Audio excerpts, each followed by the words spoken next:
Este escalofriante relato le ocurrió a una gran amiga de nombre Palmira. Sucedió hace poco más de un año. Mis amigos y yo solíamos viajar con mucha frecuencia al poblado de General Zaragoza, en Nuevo León, un municipio que se localiza aproximadamente a unas 4 horas y media o 5 de donde nosotros vivimos, allá en Monterrey. Vale la pena destacar que mi amiga es una conductora excelente, tiene muchísima experiencia al volante desde chica y se sabe de memoria la ruta hacia ese pueblo. Sabe ubicar perfectamente los señalamientos, desvíos, gasolineras y todo lo demás. La noche en que todo ocurrió, yo ya me había adelantado al pueblo en el vehículo de otro amigo y ya nos encontrábamos instalados en el hotel. Solo nos quedaba esperar pacientemente a que llegaran los demás. Mi amiga, su hermana Melissa y otros dos compañeros que la acompañaban. Ella relata que cerca de las 10 de la noche ya estaban muy cerca de arribar al pueblo. Ya habían tomado el primer desvío y avanzaban por la carretera que los conduciría hacia el segundo, ese mismo tramo que te lleva directo a la entrada del pueblo.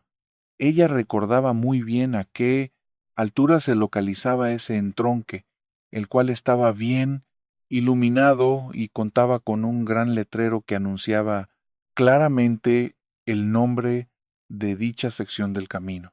De igual manera, esa noche ella ya había calculado con precisión el combustible con el que llegarían a la última estación de servicio que hay antes de entrar al pueblo. Todo estaba bajo control. Los dos amigos que venían con ella en los asientos de atrás venían tomando alcohol desde que salieron de Monterrey y lógicamente ya le habían suplicado en varias ocasiones que se detuviera a la orilla de la carretera para poder orinar, un tanto desesperada y con muchas ansias de llegar a su destino, tomó la decisión de no detenerse hasta pasar por lo menos el segundo entronque y avanzar un buen tramo en la ruta. En ese momento algo típico de personas alcoholizadas en carreteras, completamente oscuras y desoladas. Una de las chicas que iban atrás, mi amiga Petra, comenzó a, por así decirlo, imagínate que se nos apareciera una de esas brujas. Justo en este instante, Melissa es una mujer católica, pero no es de las que caen en el fanatismo. Aún así, cree firmemente en el más allá, sobre todo, porque ha vivido en carne propia varias experiencias inexplicables. Por eso, la cayó de inmediato diciéndole: cállate, no sabes lo que estás provocando. ¿Qué tal si de verdad se nos aparece una de esas cosas? Pero Petra, que ya estaba bastante alegre por el alcohol y era sumamente incrédula ante lo paranormal, se burló diciendo: ¿y cómo? ¿Vamos a saber si es verdad? ¿Que salga una para ver si es cierto? Melissa le exigió con firmeza que guardara silencio un par de veces más. Sin embargo, poco después un frío presentimiento la invadió al percatarse de que ya tendrían que haber cruzado la desviación según sus propios cálculos y lo bien que se sabía esa carretera. La salida ya debió haber quedado atrás, pero no se veía absolutamente nada, solo una negrura infinita. No había otra claridad más que la de los faros de su vehículo y el reflejo opaco de la luna. Extrañada, pues jamás le había ocurrido algo semejante. Notó con horror que la gasolina estaba a punto de acabarse. Además, ni su teléfono, ni el de su hermana tenían una sola barra de señal. No, había manera alguna de saber dónde se encontraban. El pánico comenzó a apoderarse de ella al verse perdida, sin saber qué hacer. Los demás ocupantes iban completamente ebrios, y lógicamente eran incapaces de ayudarla en lo más mínimo. Al notar su desesperación, su hermana menor también empezó a contagiarse de la angustia y a entrar en pánico. Y para colmo de males, Petra volvió a insistir en que detuviera el coche, porque necesitaba con urgencia ir al baño. Sumamente molesta y viéndose obligada, Melissa se Orilló a un costado de la carretera para que su amiga bajara, y también para aprovechar esos momentos e intentar calmarse, pensando con la cabeza fría, ¿en qué parte del camino se había equivocado? Le preguntó en voz baja a su hermana si de verdad tampoco había visto la desviación, y ella le aseguró que no. Estuvo muy atenta durante todo el viaje y solo había observado lo mismo que ella, una densa y absoluta oscuridad.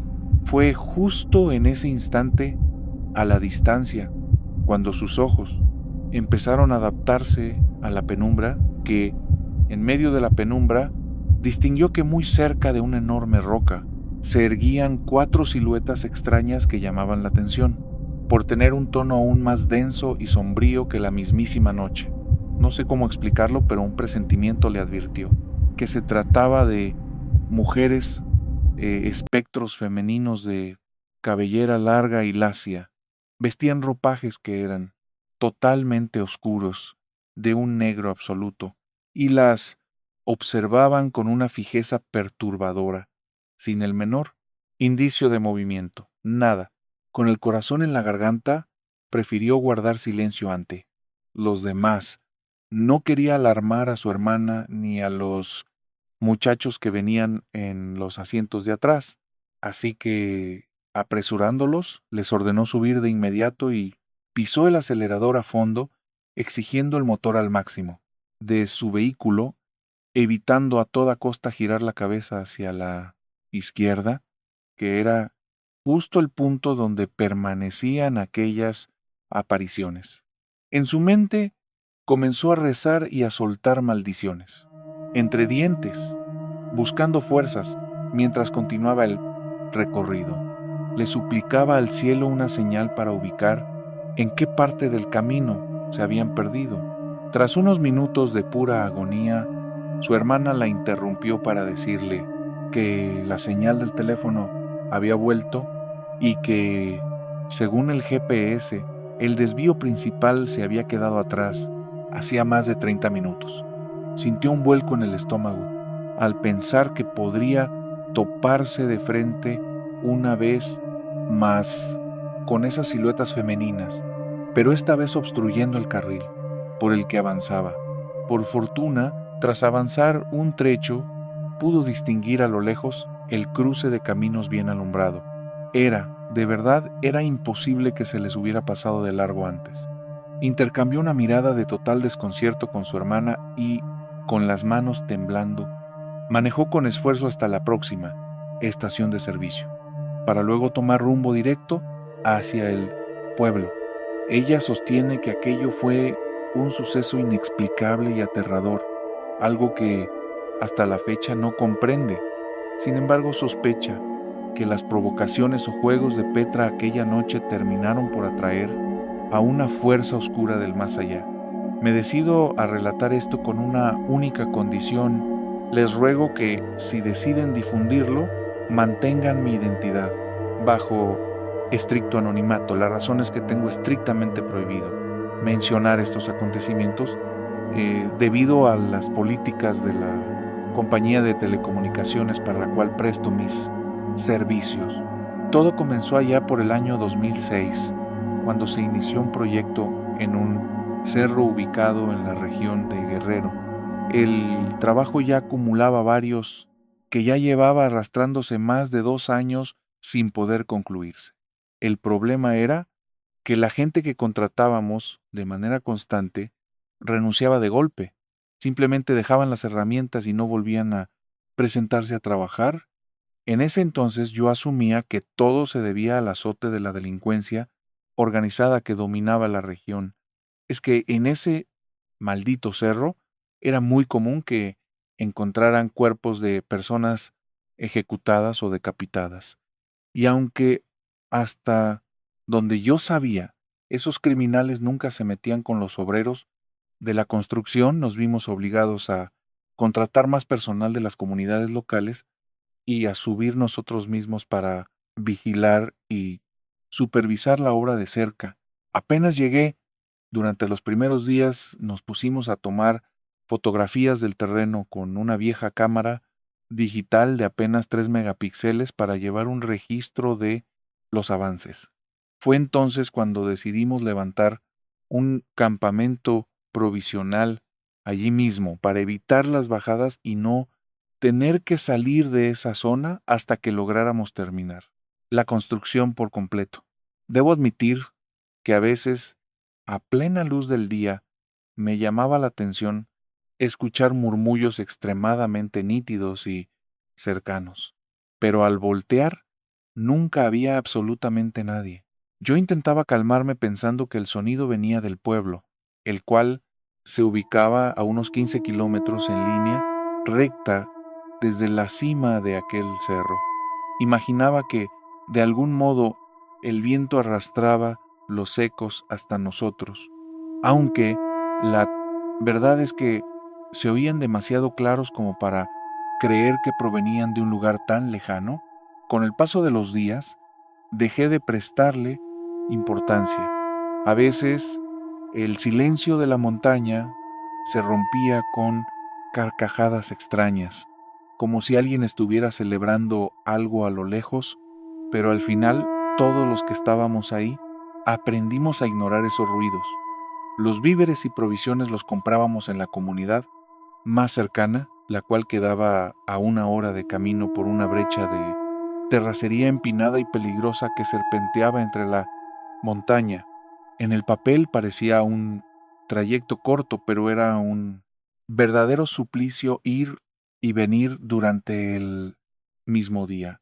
Además, había una advertencia que nos grabaron a fuego en la mente de manera muy estricta, y era que nadie debía salir del campamento después de las 5 de la tarde, todo por cuestiones de seguridad. Teníamos estrictamente prohibido adentrarnos en las inmediaciones del Cerro del Rodeo. La gente de los alrededores nos advirtió que el lugar estaba plagado de víboras sumamente venenosas y que recibir una sola mordedura representaba una inminente sentencia de muerte, debido a que el poblado con el centro médico más cercano quedaba más de 5 horas de viaje. Al menos esa era la advertencia que nos habían dado, pero jamás nos pasó por la cabeza que la espantosa realidad sería completamente distinta. Cierto jueves se nos terminó la cinta de aislar junto con otros insumos, así que era urgente ir al pueblo a surtirnos. No podíamos darnos el lujo de parar la obra, pues ya nos urgía terminar de una vez por todas y largarnos de ese sitio, ya que resultaba un paraje sumamente monótono y aburrido. Una vez que te resignabas a soportar ese calor infernal, te topabas con la nula diversión y la enorme cantidad de diferentes especies de alacranes que rondaban por doquier. Daban las 3 de la tarde cuando les pregunté a los muchachos de la obra quién quería acompañarme. Solo uno de ellos se animó, Honorio, un señor ya maduro de unos 50 años, bastante amigable y con un gran sentido del humor. En fin, emprendimos el viaje. Estábamos llegando casi a las 4 a la única ferretería del pueblo. El propietario, don Francisco, un señor muy cortés pero de semblante serio, nos hizo el enorme favor de surtirnos todo lo que traíamos anotado en la lista. Mientras tanto, aprovechamos para comer con Honorio en aquel pueblito tan pintoresco, con todo el estilo clásico de Guerrero. Justo cuando ya nos disponíamos a emprender el regreso, don Francisco nos soltó la pregunta: Inge, ¿y dónde planean quedarse a dormir? Le contesté que volveríamos al campamento. Al oír esto, puso cara de preocupación y nos advirtió: no se vayan a estas horas, ya van a ser las 6 de la tarde. Le aseguré que no pasaba nada, que traíamos una camioneta 4x4 y que además ya me conocía esa ruta de memoria. Insistente, me sugirió: mejor quédense a dormir aquí en mi casa y mañana tempranito se van. Sinceramente, por puro orgullo y sintiéndome casi ofendido al asumir que me consideraba incapaz de maniobrar en esos senderos durante la noche, Le di las gracias y rechacé su amable oferta. Se relajara y bajara la guardia. Pero mi intención era alcanzar esa misma noche el campamento con el fin de que a la mañana siguiente pudiéramos retomar las labores desde el primer rayo de sol. Subimos al vehículo y nos alejamos de aquel pueblo. Un error que nos costaría muy caro en cuanto nos internamos en la sierra, con rumbo directo hacia el cerro del Rodeo. La densa penumbra de la noche se nos vino encima. Resultaba sumamente tétrico avanzar entre la espesura de los árboles que asfixiaban la ruta. Yo intentaba bromear con mi amigo, apagando momentáneamente los faros mientras seguíamos avanzando, y de verdad les digo que era imposible ver más allá de nuestras narices. De pronto alcanzamos una zona donde se abría un claro en el bosque, permitiéndonos divisar la cima de las montañas vecinas. Allá arriba, el cielo se cubría de miles de estrellas titilantes. Debido a la nula iluminación, lucían tan hermosas que decidimos detenernos a contemplarlas. No se podían descifrar las constelaciones conocidas, opacadas por semejante cantidad de brillo. De repente mi compañero me susurró con voz temblorosa: «Oye, mira allá arriba, en la cumbre. ¿Qué son esas luces?». Alcé la mirada y distinguí entre 10 y 15 esferas de luz que parecían flotar en una danza macabra sobre el cerro. Podría describirlas como cuando un trozo de papel se consume en llamas. Se movían de esa misma forma errática, igual que una gran hoja de papel encendido que es arrastrada y elevada por el viento, pero con una clara intención y voluntad propia en su trayectoria. De un instante a otro, ante nuestro horror, vimos que aquellas luces comenzaron a descender de la montaña en dirección a nosotros.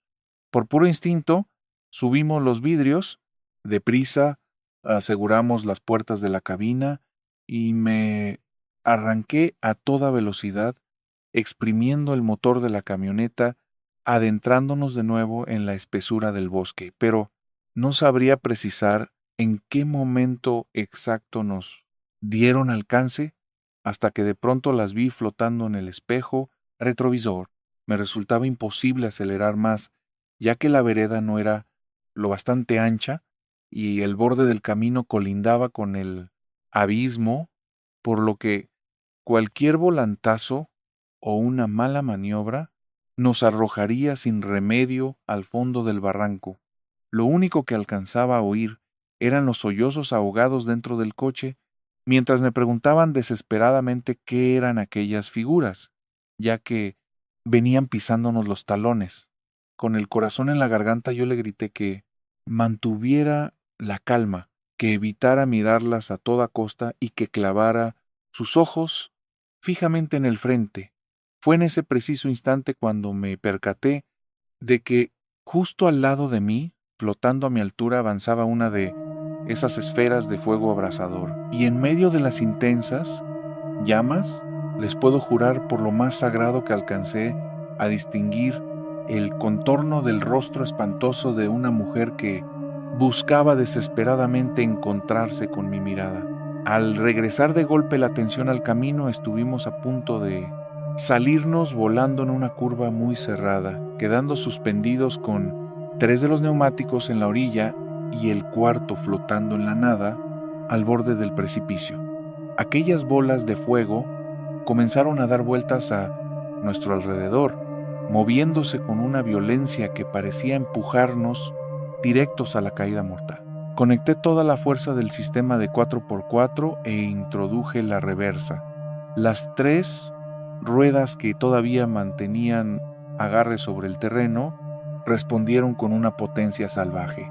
Solo se escuchó el chirrido espantoso del metal de la camioneta raspando salvajemente contra las rocas hasta que logramos zafarnos de ese abismo. De inmediato pisé a fondo el acelerador y regresé a la seguridad de la brecha. No sabría precisar con exactitud cuánto tiempo duró esa persecución, pero para mí cada segundo transcurrido se sintió como una dolorosa eternidad, hasta que, de un momento a otro, aquellas luces se esfumaron en la nada. Al arribar por fin a la zona de campamento, frenamos en seco. Nos quedamos los dos mudos, petrificados en el interior del vehículo, sin poder asimilar del todo lo que acababa de ocurrir. En cuanto logramos bajarnos, caminamos directo hacia nuestras tiendas de campaña e intentamos conciliar el sueño, o al menos eso fue lo que tratamos de conseguir durante toda la noche. Transcurrieron los días, el proyecto avanzó y finalmente concluimos la construcción para poder marcharnos de ese sitio. Al presentarme de nuevo en las oficinas corporativas, comencé a elaborar el informe técnico de la obra. Capturé meticulosamente los datos de rendimiento, los plazos y las capturas del terreno para armar una presentación comparativa de las condiciones iniciales en que lo recibimos frente a los resultados finales. Un rato más tarde, mi supervisor inmediato junto con el gerente administrativo me llamaron a su oficina para hacerme un fuerte reclamo, exigiéndome explicaciones sobre por qué reporté la nómina de 4 jornaleros cuando en realidad las bitácoras mostraban que en el sitio de trabajo laboraban 6 hombres. Yo les respondí de inmediato que eso era imposible, cuestionándoles de dónde carajos obtenían esa información, hasta que fijé la vista en los anexos de mi propio reporte, reflejada en la enorme pantalla de la sala de juntas. Apareció de pronto la primera foto que tomé cuando llegué a esa obra negra, justo en las condiciones en las que la encontré. En una de las esquinas se podía ver a 2 obreros paleando el cemento fresquecito. Uno de ellos levantaba un pesado balde de concreto, mientras que el tercero estaba parado al lado de la camioneta tomando un trago de agua. Pero justo a su lado, como si le estuvieran haciendo compañía, se apreciaban 2 figuras más. Un extraño sujeto oculto bajo una capucha negra y alguien más con el torso desnudo y unos pantalones blancos y extremadamente holgados. Helado por la sorpresa, no supe cómo justificar lo que aparecía en la imagen. Y a decir verdad, redacté el informe a toda prisa porque ya no quería saber absolutamente nada de ese maldito sitio. Al instante, fui corriendo hacia mi computadora y abrí la carpeta de fotos de la obra, buscando esa toma en específico para examinarla. Al hacerle zoom, lo que descubrí me provocó un escalofrío terrible. El ser de la capucha se asemejaba a la mismísima muerte y el otro individuo, el tipo que andaba sin camisa, parecía tener unas horrendas patas de cabra. Después de ver semejante horror, solicité mi cambio de área y jamás volví a salir al terreno para realizar esa clase de comisiones. Sin embargo, mucho tiempo después me enteré por el ingeniero que llegó a reemplazarme en ese sitio. Me dijo que en los alrededores de aquel terreno se seguían oyendo risas sumamente macabras. Hoy en día me desempeño en el área de seguridad privada, por lo que apreciaría mucho que mis datos personales se mantengan bajo el más estricto anonimato. Más que nada porque los individuos que voy a nombrar en este relato laboran o llegaron a trabajar en sectores de altísima importancia para la seguridad y la inteligencia de las Fuerzas Armadas. A los 20 años tomé la firme decisión de unirme al ejército. Desde mi infancia, mi mayor anhelo era ser policía o convertirme en soldado.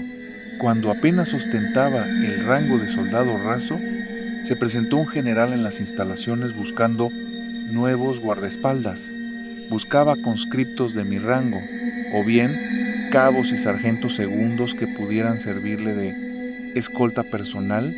El resto de mis compañeros rechazaba la oferta, ya que no solo por la inmensa responsabilidad, sino porque se trataba de un trabajo sumamente desgastante. Si de por sí el servicio militar es sumamente duro. Ser el escolta personal de un general lo es todavía más. Yo no lo dudé y acepté. Prefería 1000 veces andar de patrulla en una camioneta blindada por la ciudad que estar de centinela en una fría caseta abandonada en la cima de un cerro solitario.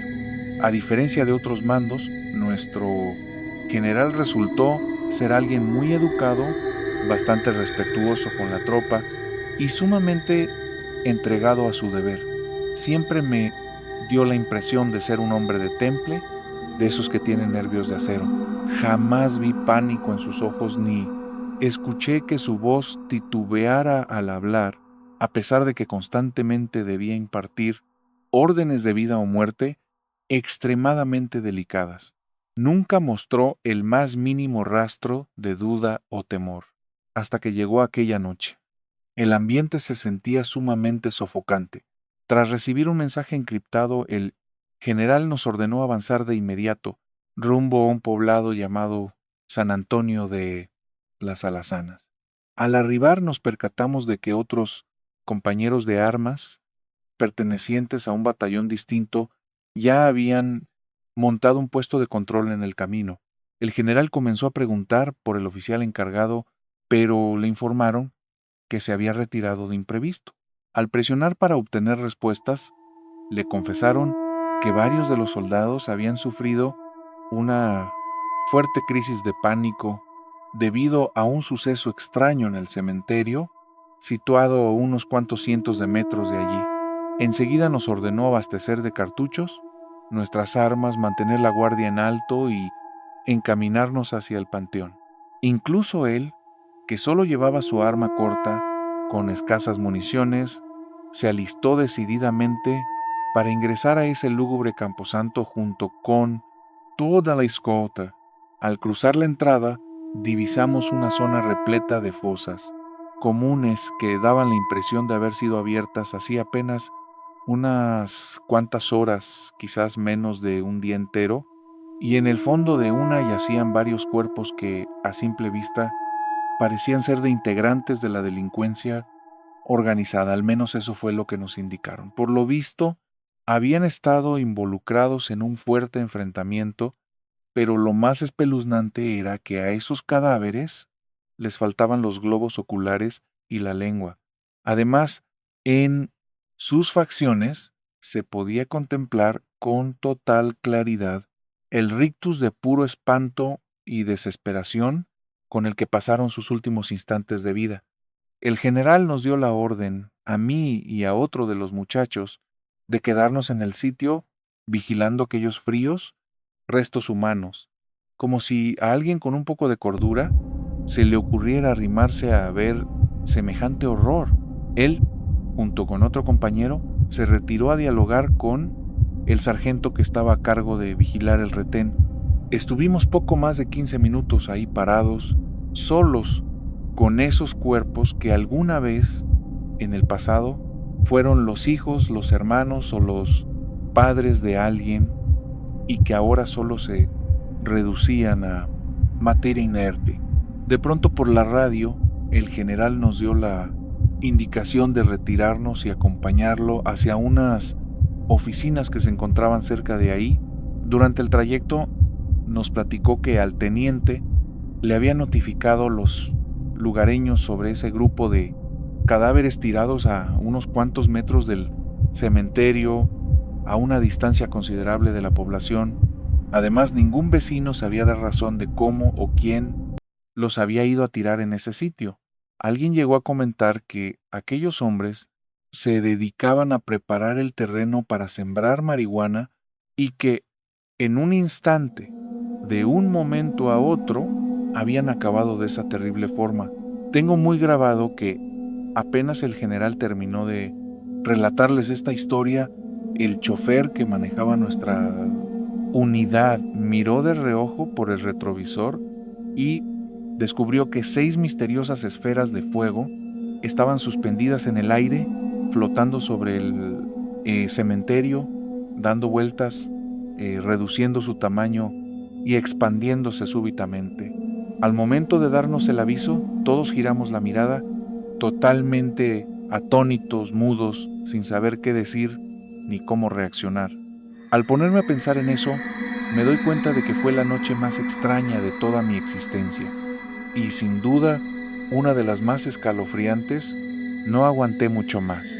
Un año después, terminé presentando mi renuncia.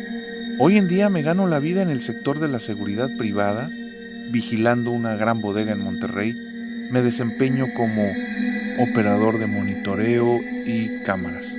Jamás logré enterarme del destino que corrió aquel grupo de sujetos, porque a pesar de que anduvieran en malos pasos, tuvieron una racha de muy pero muy mala fortuna para haber acabado de esa manera tan terrible. Las contadas personas con las que me he atrevido a compartir este relato coinciden en decirme que aquellas luces flotantes eran en verdad brujas y que esos infelices se adentraron, seguramente con intenciones delictivas, en un terreno bajo el control de esas entidades con facultades oscuras y sobrenaturales. A ciencia cierta, yo no tengo la respuesta. Y la verdad es que prefiero quedarme con la duda para siempre. Es la primera ocasión en que me animo a revelar algo así, ante toda la comunidad. Se trata de uno de los sucesos más impactantes que me ha tocado experimentar y soy consciente de que resultará sumamente difícil de asimilar o creer. De hecho, ya pasó más de un año y ni yo misma he logrado procesarlo del todo. No me considero alguien ingenua y mucho menos religiosa, más bien todo lo contrario. Estudio en el Instituto Politécnico Nacional, donde aspiro a cursar la carrera de Ingeniería Química Industrial. Por lo tanto, queda claro que mi forma de entender el entorno se apoya estrictamente en el método científico. Sin embargo, a pesar de mi mentalidad, desde que era una niña he sido sumamente sensible a las manifestaciones del más allá, motivo por el cual no puedo cerrar los ojos ni ser escéptica ante este tipo de situaciones. Mi familia es originaria de Guadalajara y quienes conozcan la zona sabrán perfectamente la gran cantidad de mitos que se cuentan sobre el famoso Bosque del Centinela. Mi abuelita solía relatarme un suceso que supuestamente aconteció cuando ella apenas rondaba los 13 años de edad. En aquella ocasión, toda su familia se había ido a acampar a ese espeso bosque. Al caer la noche, y tal como acostumbra a suceder en esos viajes, se reunieron para narrar relatos de terror profundo. Había una leyenda persistente sobre una bruja que, según decían, merodeaba por aquel espeso bosque transformada en una lechuza. Pero no era un ave cualquiera, sino un monstruo negro y gigantesco. Aseguraban que atrapaba sin piedad a cualquier desdichado que se atreviera a deambular por esos rumbos en la profunda oscuridad de la noche. Se rumoraba además que arrastraba a sus víctimas directo a la laguna de Chapala y que en ese lugar celebraba oscuros rituales con sacrificios de vidas humanas. El tío de mi abuela era sumamente escéptico ante estas creencias, por lo que no dudó en mofarse de aquella aterradora advertencia. Presumió que era capaz de internarse en la espesura, pasar las horas maldiciendo y desafiando a la criatura, para luego regresar sano y salvo. Hizo caso omiso de los ruegos de toda la gente, y aunque hicieron hasta lo imposible por detenerlo, comenzó a caminar con paso firme hacia lo más denso del monte, gritando a todo pulmón con insultos que esa maldita bruja, ¿no?, era real y que jamás lograría tocarle un pelo.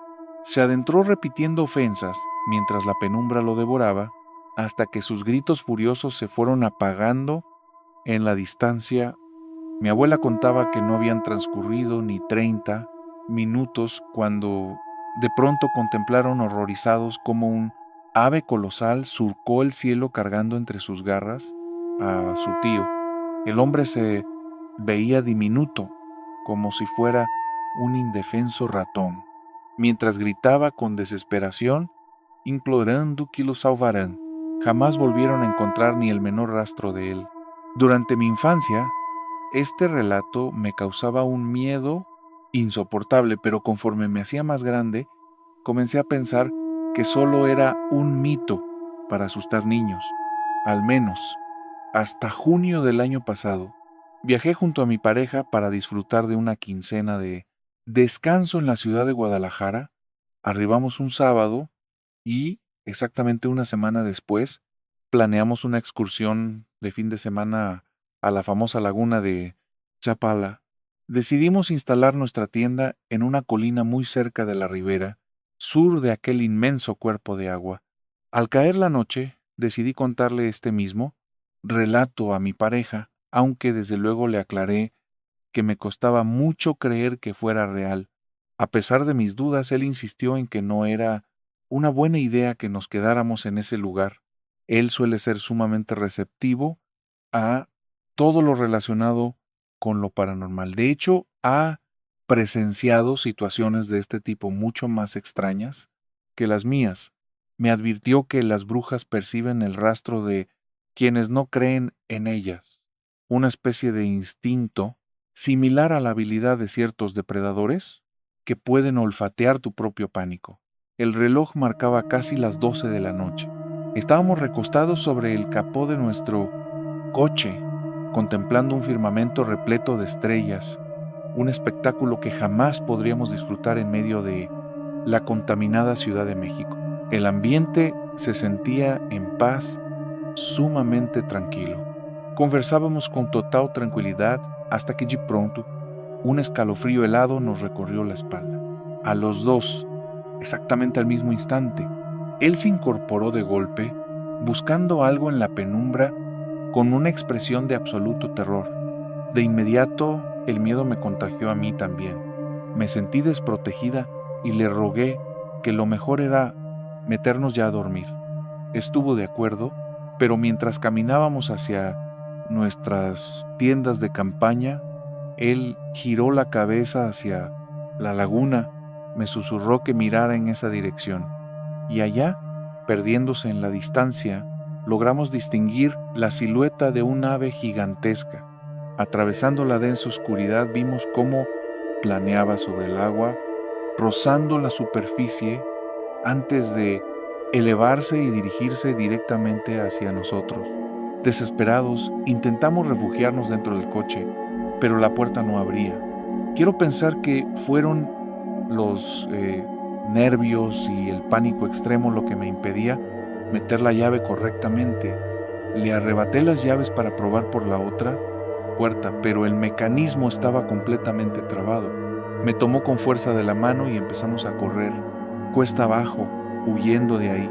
Recuerdo con total claridad que mientras aquella criatura se deslizaba en el aire, sus enormes alas, al cortar el viento, producían un zumbido sordo e inquietante, y aquel aleteo constante y pesado de verdad me helaba la sangre, y antes de que se imaginen que se trataba de una de esas leyendas sobre el hombre, polilla o Mothman, les juro solemnemente que aquello era algo completamente distinto.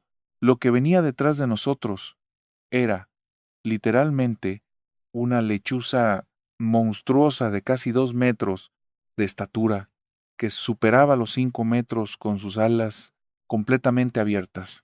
Era de un negro absoluto, tan oscuro como la noche, aunque el plumaje de su pecho y su rostro presentaba un matiz ligeramente más pálido, lo justo para que notáramos con horror que carecía por completo de ojos.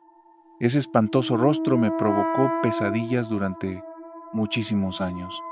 Cada vez que intentaba conciliar el sueño y cerraba los párpados, esa maldita cara volvía a aparecer ante mí.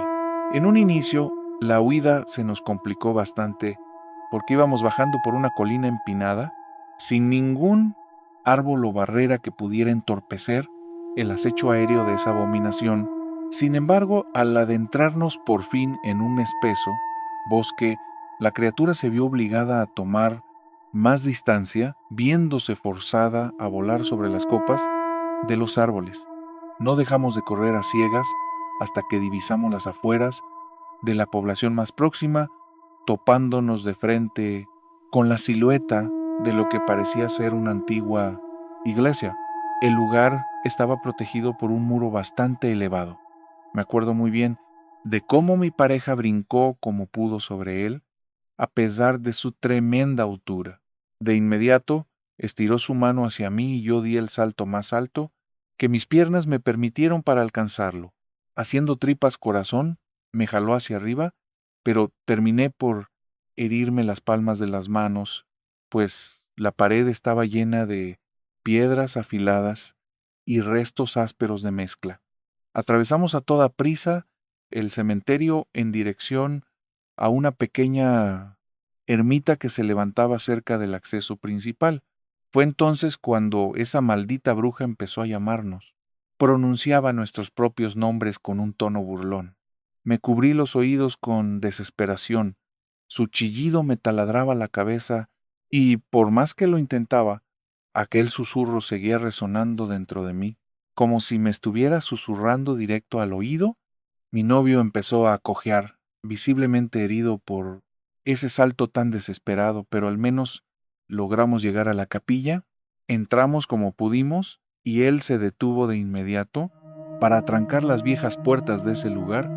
Mi novio sintió como una garra enorme lo arañaba justo en el instante en que cerraba la puerta, se desplomó junto a mí, nos abrazamos con fuerza, nos quedamos allí tendidos, escuchando cómo esa bruja no dejaba de dar vueltas, revoloteando en círculos justo por encima de nosotros, igual que un maldito buitre. Luego de un rato que se nos hizo eterno, se dejó de escuchar aquel ruido. Al poco tiempo apareció el velador del templo y nos ofreció café, permitiéndonos pasar la noche allí dentro con él. Ese anciano nos empezó a contar varias leyendas relacionadas con esa misma bruja. Nos confesó que era rarísimo que se acercara tanto a las zonas pobladas, que solía volar a mitad de la noche, pero lo hacía a tanta altura que apenas si se podía distinguir su silueta. Nos aseguró que, en medio del absoluto silencio nocturno, alcanzaba a percibir sus aleteos y que esta vez, en cuanto notó que los sonidos se acercaban, corrió de inmediato a resguardarse en la pequeña capilla de la zona. También nos platicó que varios lugareños afirman haberse topado con una mujer que escala el cerro más elevado de la región y allí se arranca los globos oculares y empieza a girar desquiciada hasta transformarse por completo en una lechuza que se pierde volando y que al volver lleva siempre alguna víctima atrapada en sus garras. Nadie ha logrado ver con exactitud dónde desciende para realizar sus perturbadores ritos, pero se dice que han hallado macabros altares y restos de misas satánicas en diversos puntos de la región e incluso a veces topan con restos humanos esparcidos en los alrededores de esos sitios. Al salir el sol, aquel señor trajo al párroco de la iglesia local, quien de inmediato curó nuestras heridas sanándolas con agua bendita. Y es que, de acuerdo con la creencia, las heridas de una bruja solo cierran si las desinfectas exactamente de esa manera.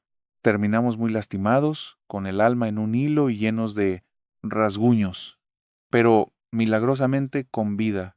Aquel hombre incluso nos dio instrucciones de cómo tumbar a esas criaturas, por llamarlo de algún modo, para no encontrarnos desarmados si de casualidad volvíamos a toparnos con una de ellas. Si no cargáramos con las marcas físicas del ataque, con esas cicatrices que todavía llevamos grabadas en el cuerpo, hoy pensaría que todo aquello no fue más que una espantosa pesadilla. Regresamos al campamento a toda prisa, tomamos nuestras pertenencias, empacamos todo y huimos de inmediato hacia Guadalajara. Sé que habrá mucha gente que dude de mis palabras o que piensen que el pánico o alguna sustancia nos hicieron alucinar. Sinceramente, a estas alturas ya no me importa. Yo sé muy bien lo que presencié y el terror que sentí, y a quienes eligen creerme, de verdad, se los agradezco infinitamente. Toda esta pesadilla comenzó en un paraje apartado, localizado a aproximadamente unas 2 horas de la Ciudad de México, un rincón escondido entre los cerros que suele ser muy frecuentado por grupos de exploradores y gente que adora la vida al aire libre. El sitio cuenta con extensas zonas verdes para acampar, al igual que con unas cuantas cabañas de madera para quienes prefieren disfrutar de la naturaleza con un toque de comodidad. Yo solía visitar esta zona desde mi infancia. Mi padre era originario de una comunidad muy cercana a ese punto, aunque la mayor parte de su vida la pasó residiendo en la capital del país. No obstante, a pesar de los innumerables viajes de excursión que hice, él jamás nos acompañó a ese bosque en particular. Cuando viajábamos en familia para visitar a sus parientes, siempre prefería que nos quedáramos resguardados en la seguridad de las calles del pueblo. En cambio, cuando salía únicamente con mis primos, libre de la supervisión de mi papá, nunca dejábamos pasar la oportunidad de emprender el viaje y subir a explorar aquel misterioso destino para perdernos al menos un momento en la profundidad del bosque. Hoy les voy a relatar algunos sucesos escalofriantes que tuvieron lugar justo en ese rincón.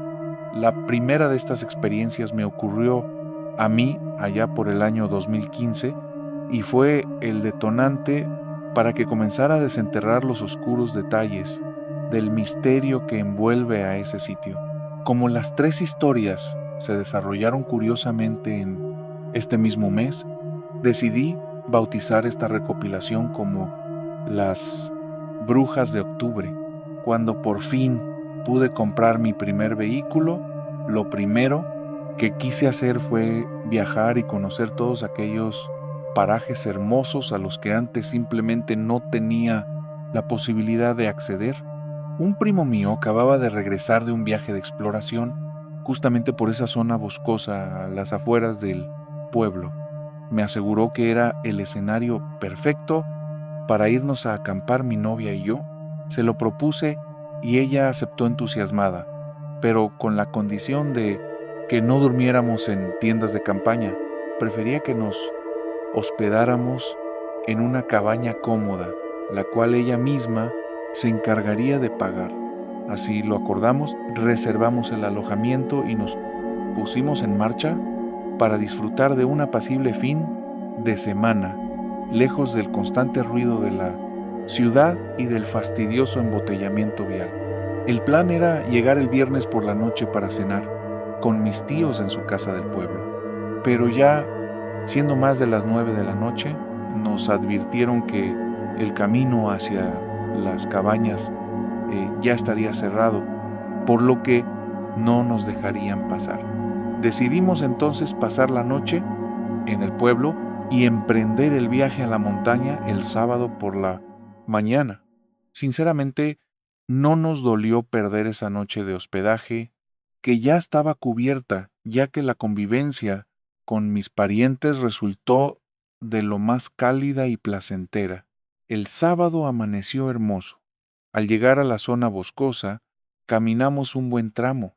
Mi novia aprovechó para tomar decenas de fotografías de los paisajes y más tarde preparamos de comer de la forma más tradicional, encendiendo una fogata. Debo mencionar que la señal telefónica allá arriba es pésima. De hecho, hay puntos sumamente específicos donde apenas se puede captar una rayita de red y la conexión de internet va y viene de forma intermitente. Sin embargo, creímos que desconectarnos por completo de nuestra rutina diaria nos vendría bastante bien. Un calmante, estábamos a punto de arrepentirnos amargamente, serían aproximadamente las 8 de la noche, justo cuando me llegó un mensaje por Facebook de uno de mis primos, a quien por cierto no había visto la noche anterior, a pesar de que también anda viviendo por aquí estos días. Lo que me escribió me dejó con una enorme sensación de inquietud. Qué lástima que no nos vimos, primo. Ya me enteré de que andaban acampando. Tengan muchísimo cuidado. Yo sé que esto va a sonar de locos, pero confía en mí, es 1000 veces mejor que pongan su campamento lo más apartado que puedan de la zona de las cabañas. El mensaje no daba más detalles. Le escribí de inmediato preguntándole el motivo, pero mi mensaje nunca se envió. Fue en ese momento cuando caí en la cuenta de que éramos los únicos en todo ese sector de cabañas. Mi novia ya me había preparado un café caliente, y aunque intenté convencerme de que las palabras de mi primo eran solo una advertencia sin importancia, la verdad es que no lograba sacármelo de la mente. Al poco tiempo nos fuimos a acostar y tras una larga conversación empecé a olvidarme un poco de aquel trago amargo, pero me desperté sobresaltado un rato después al escuchar la angustiada voz de mi novia. Parecía estar atrapada en una pesadilla y me dijo que sentía la horrible sensación de que alguien estaba caminando justo sobre el techo de la cabaña. Yo no alcanzo a escuchar nada, le contesté. Intenta volver a dormir. Permanecí despierto unos cuantos minutos en la oscuridad sin lograr escuchar absolutamente nada. Pero no pasó mucho tiempo antes de que me despertara de nuevo. Todo está bien, de verdad le susurré, pero voy a echar un vistazo afuera para que te quedes más calmada. Y eso fue lo que hice. No se veía absolutamente nada alrededor del lugar y yo no me había cruzado con nadie más en ese sitio. Si es que alguien más andaba acampando por allí aquella noche, eso debía estar por lo menos a 1 kilómetro de distancia, bastante lejos, para calmar un poco la tensión. Mientras usted se quedó un buen rato absorta en su celular, imagino que tratando de distraerse para aminorar los nervios que la consumían. Por mi parte, me quedé profundamente dormido casi al instante. Sin embargo, como 1 hora después, ya muy cerca, de las 4 de la madrugada, me despertó de golpe un sonido diferente, el de mi propio celular. Tenía un mensaje de texto de mi primo, el cual con seguridad había enviado varias horas atrás, pero que apenas me estaba llegando. El mensaje decía: me ocurrió algo sumamente extraño la última vez que fui a acampar allá a inicios de mes. Estaba con unos amigos cuando, de la nada, unas muchachas se nos acercaron a pedir ayuda desesperadas. Estaban parando en las cabañas y juraban que las habían espantado de una forma horrible. Por darnos las de muy valientes, les sugerimos que se refugiaran en nuestra fogata con el resto del grupo, mientras uno de mis compañeros y yo íbamos a echar un vistazo. En cuanto nos acercamos a la cabaña, nos topamos de frente con una escena aterradora, verdaderamente espeluznante por alguna extraña razón. Sé que tal vez te parezca una completa tontería o una exageración, pero arriba, justo en el techo, en el tejado de la cabaña, había 3 señoras, 3 mujeres mayores, sentadas, formando un círculo, platicando con una tranquilidad pasmosa. No alcanzaba a distinguir qué estaban haciendo con exactitud, pero todas movían las manos de forma muy rara mientras hablaban entre ellas, aunque lo peor es que hablaban todas al mismo tiempo. Te juro que parecía que estuvieran tejiendo algo, pero eso no tenía el menor sentido en ese lugar. Al verlas, mi amigo dio media vuelta y empezó a correr, despavorido de regreso hacia nuestro campamento, y en ese instante vi cómo las 3 giraron la cabeza para mirarnos. Se pusieron de pie, pero antes de ver qué más hacían, yo tampoco lo dudé y arranqué a toda velocidad directo a nuestra fogata. Pasamos un buen rato desvelados. Después, las muchachas se metieron a descansar en sus tiendas de campaña, mientras nosotros nos quedamos dormidos. Todavía bastante alterados al lado de las brasas de la fogata. Últimamente anda merodeando gente extraña por los alrededores de las cabañas. Por eso mismo te advierto que es mejor que no te acerques demasiado. Justo al terminar de leer aquel mensaje, sentí como si una enorme y pesada losa de piedra cayera sobre mi pecho. Fue entonces cuando percibí, no sé cómo explicarlo, pero sentí claramente que alguien caminaba por encima del tejado. A ver, no es que pudiera escuchar pasos claros, sino que sentía la sutil vibración de unas pisadas sobre la madera. Intenté espabilar a mi novia con muchísimo cuidado, intentando no hacer ruido. Sentía la imperiosa necesidad de despertarla, tal vez por si las dudas, para que estuviera atenta a lo que pasaba. O tal vez en el fondo solo quería que ella me diera calma, que me asegurara que no estaba ocurriendo nada, que arriba no había nadie y que todo era solo una mala jugada de mi mente. Cuando por fin logré que reaccionara, ella me preguntó con fastidio qué demonios me pasaba. Hay alguien caminando en el tejado, le susurré. No digas tonterías, no hay nada. Duérmete ya. Es en serio, le insistí, asustado. De verdad hay alguien ahí. Escucha. Nos quedamos completamente inmóviles, prestando atención a la profunda quietud y al silencio de la noche. Pasó un segundo, luego dos, 3 segundos eternos, y de repente se escuchó un golpe seco, como si alguien se hubiera dejado caer con una fuerza tan brutal que hizo estremecer la cabaña entera. Buenas noches. No, por favor, no. Aquella tétrica voz femenina retumbó con fuerza, gritando desde afuera y burlándose despiadadamente de nosotros.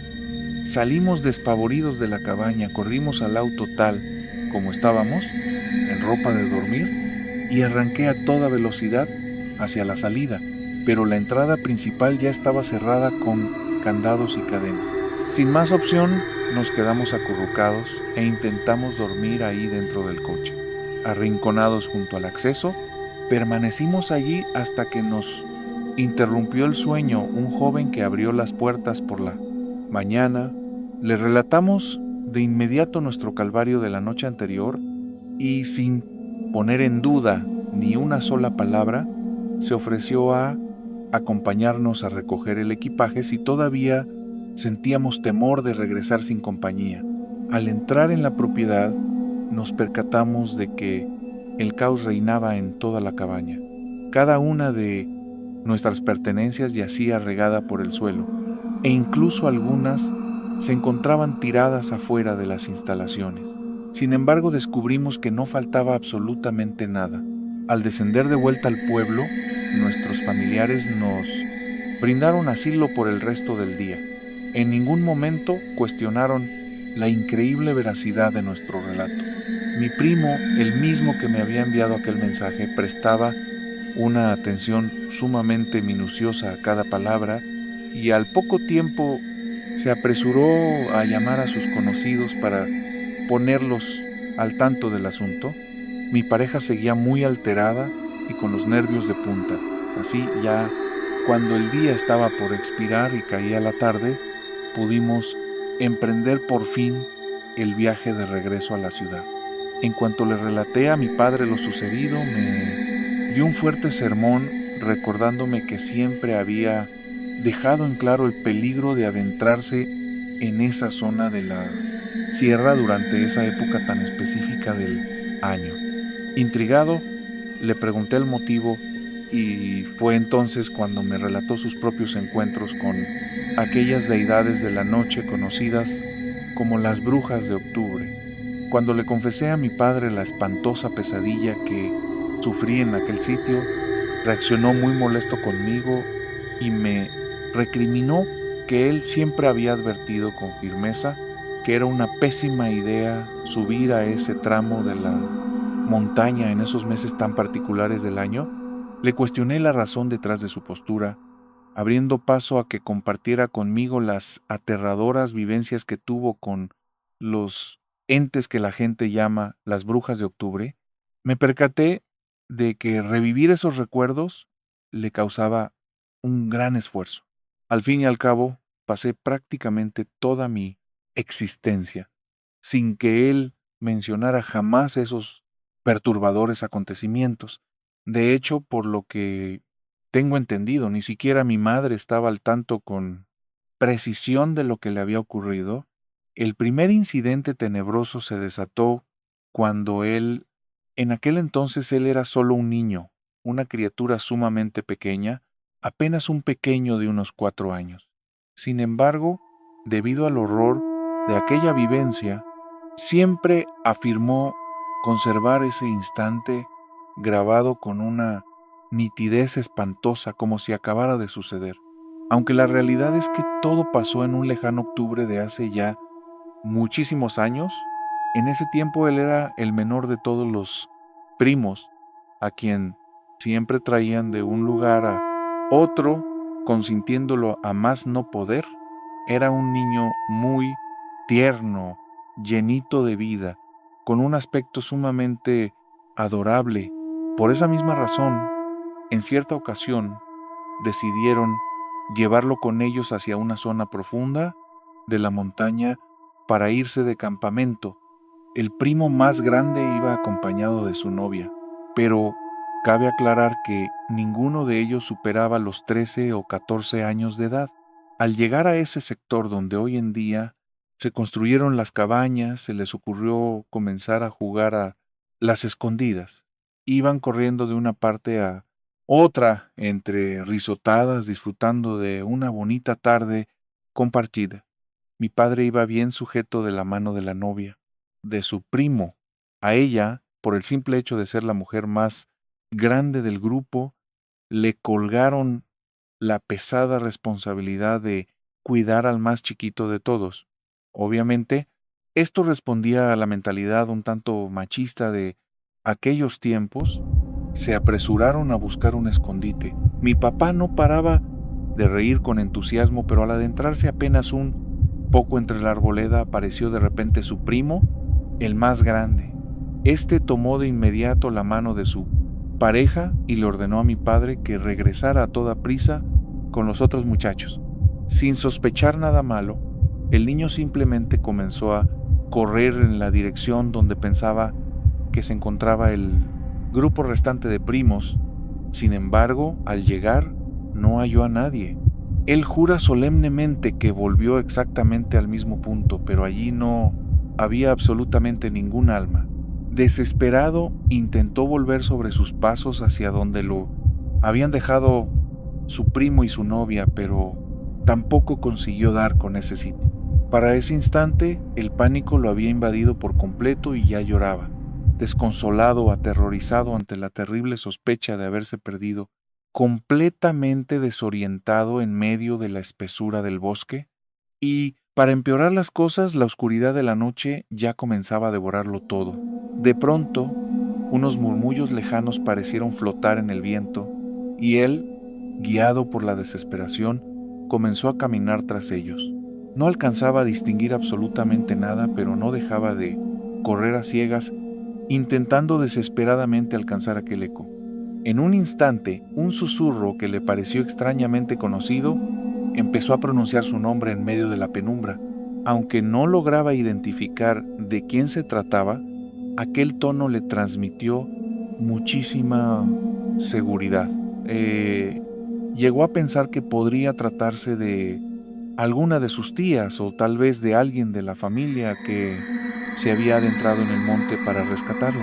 Sin darse cuenta, comenzó a desviarse. Ya llevaba varios minutos caminando y subiendo cada vez más alto por la empinada ladera. Guiado ciegamente por ese lamento, una densa y fría neblina empezó a flotar entre los troncos.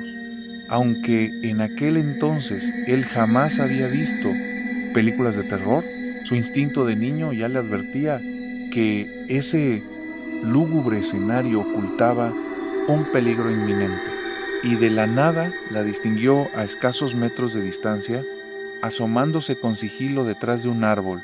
Era una anciana que lo llamaba con una enorme y perturbadora sonrisa dibujada en el rostro. Ven, ven, le susurraba mientras le hacía señas con su mano arrugada para obligarlo a aproximarse. Él era solo un pequeño de 4 años abandonado a su suerte en la inmensidad del monte, debatiéndose aterrorizado entre sí, aproximarse a aquella extraña mujer o echarse a correr para terminar perdiéndose aún más. Dio unos tímidos pasos hacia el frente cuando, de repente, rompiendo el silencio de la noche, se escucharon los desesperados gritos de todos sus primos que lo buscaban. En ese instante, unos brazos lo sujetaron con fuerza desde la espalda y de inmediato comenzaron a correr velozmente, llevándolo cargado. No mires atrás, no voltees por nada del mundo, le suplicaba esa persona, y fue ahí cuando reconoció la voz. Era la novia de su primo, quien descendía a toda prisa por la pendiente con él apretado contra su pecho, mientras alertaba a los gritos al resto del grupo. Mi padre no pudo contenerse y miró de reojo hacia atrás, logrando ver a aquella tétrica anciana persiguiéndolos ferozmente a una velocidad que desafiaba cualquier lógica humana. Sin embargo, apenas unos segundos después, las voces del resto se hicieron claras. Todos sus primos aparecieron de golpe frente a ellos, poniéndolos a salvo. Lo reprendieron con dureza, alegando que llevaban horas buscándolo y gritando su nombre por doquier, mientras él simplemente parecía haberse esfumado. Mi padre, todavía temblando del susto, les juraba que en ningún momento escuchó sus voces.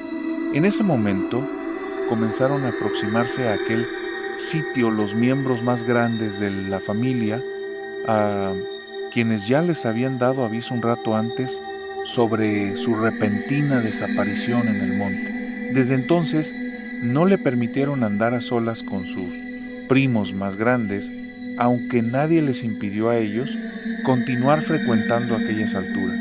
Únicamente mi padre y la pareja de su prima lograron ver de cerca a aquella mujer. Sin embargo, absolutamente nadie les dio crédito. Aquello terminó siendo considerado simplemente como una leyenda de terror de tantas de esas que rondan por la región, y nadie tomó con seriedad el avistamiento de aquella extraña señora. La verdad es que rondan bastantes anécdotas al respecto entre mis parientes, e incluso hoy en día, tras haber conversado sobre el tema, parece ser un secreto a voces en la comunidad, pero yo solo prefiero centrarme en lo que me sucedió directamente a mí y en lo que mi padre me revelaría más adelante. Y este es precisamente el siguiente relato. Cuando él estaba a punto de cumplir la mayoría de edad, cursaba el bachillerato y se había mudado a la Ciudad de México. Aquel turbio episodio donde terminó extraviado en el bosque ya se había transformado simplemente en una mala memoria, aunque siempre conservó un gran recelo al aproximarse a ese sector de la montaña. De hecho, prefería evitarlo a toda costa, menos que por alguna urgencia tuviera que rondar la zona. Fue precisamente a finales de octubre, durante un fin de semana en el que fue a visitar a sus parientes en el pueblo. Varios de sus primos de menor edad habían subido a pasar la tarde en la sierra, y él no dejaba de pensar en cómo todos los demás caminaban por allí con absoluta tranquilidad, mientras que para él aquello ya se había vuelto una tarea prácticamente imposible de realizar. Él charlaba tranquilamente con sus tías cuando, de pronto, comenzó a escucharse un alboroto ensordecedor proveniente directo de la calle. Al salir corriendo para ver qué ocurría, una espantosa escena los dejó completamente helados. Un pequeño cubierto de sangre, indefenso, cargado en brazos por varios hombres desesperados que pedían auxilio a gritos, explicando que lo habían rescatado de un barranco a escasa distancia de donde estaban. El pánico se apoderó de sus tías, quienes se pusieron histéricas, pues reconocieron al niño. Era uno de los pequeños que había subido al cerro junto con los primos de mi padre. Sin pensarlo, él se lanzó al interior de la camioneta de uno de los vecinos, quien también tenía a su propio hijo perdido en la montaña y que arrancó a toda velocidad para adentrarse en la búsqueda, vio como otros vehículos se unían a la marcha, pisando a fondo, justo detrás de ellos. Apenas daban las 5 de la tarde, pero la densa niebla ya empezaba a devorar la ladera de la montaña, sumergiéndolo todo en una penumbra total. Aquello hacía que buscar a los niños fuera una tarea casi imposible. Los truenos a lo lejos ya anunciaban que una violenta tormenta se avecinaba, y todos sabían perfectamente que si algo terrible había ocurrido, estaban jugando una carrera contra el tiempo para lograr localizar a los muchachos. La angustia de mi padre por encontrar a sus primos era tan inmensa que en ese momento ni siquiera se detuvo a pensar en el pavor absoluto que le provocaba adentrarse en aquella tétrica zona. Lo único verdaderamente crucial ahora era rescatarlos, antes de que esos niños se toparan de frente con la misma pesadilla que él mismo había presenciado tantos años atrás. Pero lo que sucedió a partir de ese instante es algo sumamente perturbador. Una cuadrilla de muchachos que se había sumado a las labores de rescate comenzó a percibir un extraño alboroto que resonaba entre la maleza. Muy cerca de ellos parecían ser las voces de un grupo de mujeres que se burlaban con carcajadas histéricas y lanzaban terribles maldiciones dirigidas hacia ellos y hacia todos los habitantes del pueblo. Quizás, por ignorar las macabras leyendas de ese bosque, aquellos jóvenes decidieron buscar a esas mujeres por todas partes, rastreando los gritos desesperadamente sin imaginar lo que les esperaba. No obstante, jamás consiguieron dar con el origen de aquellos murmullos, aunque los oían claramente. Ahí mismo, pegados a ellos, sin que lograran ver a nadie, incapaces de descifrar de dónde venía aquel sonido. Deben ser jugadas del eco entre las rocas, intentaron convencerse a sí mismos más tarde. Pero déjenme contarles algo. Justo en ese preciso instante, pero cruzando hacia la otra ladera, en el lado opuesto del cerro, la cuadrilla donde iba mi padre estaba por darse de frente con una auténtica pesadilla. Eran 3 hombres en total: el vecino de la zona, un señor de unos 50 años, y un par de muchachos, apenas algo mayores que mi papá en aquel entonces. Iban avanzando con una distancia de unos 10 metros entre cada uno, buscando abarcar el mayor terreno posible durante el rastreo, hasta que un grito desgarrador del hombre mayor los puso en alerta máxima. Corrieron hacia él temiéndose la peor de las desgracias, que hubiera localizado a los pequeños sin vida, pero al llegar a su lado lo encontraron helado de espanto. Con el dedo tembloroso apuntó hacia la distancia, a unos 60 metros de donde estaban parados. Allá arriba, en la cima de un peñasco escarpado, se abría un claro perfectamente redondo, y justo en medio, un grupo de mujeres totalmente desvestidas, de larguísimas cabelleras canosas, formaban una ronda en el suelo, gesticulaban como si bebieran y festejaran en torno a una fogata de la cual ascendía un denso torbellino de humo gris plomizo. Mi papá cuenta que parecían reír, porque de aquella escena no brotaba el más mínimo ruido, a pesar de estar tan sumamente cerca de ellas. Fue en ese instante cuando repararon en el silencio sepulcral que dominaba el bosque. No se oía el viento, ni un insecto, ni un ave, la nada absoluta. En sus propios oídos retumbaba el latido frenético de sus corazones. Desbocados por el pánico más puro, emprendieron la huida cuesta abajo a toda prisa, queriendo escapar antes de que la noche cayera por completo o de que aquellas extrañas apariciones repararan en su presencia.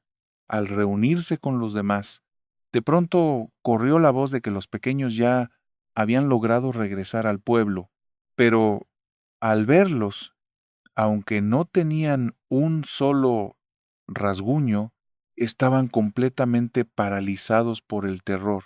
Entre lágrimas, balbuceaban que escaparon a toda prisa, huyendo de unas horribles brujas que comenzaron a perseguirlos, saltando velozmente entre las copas de los árboles, acechándolos desde las alturas.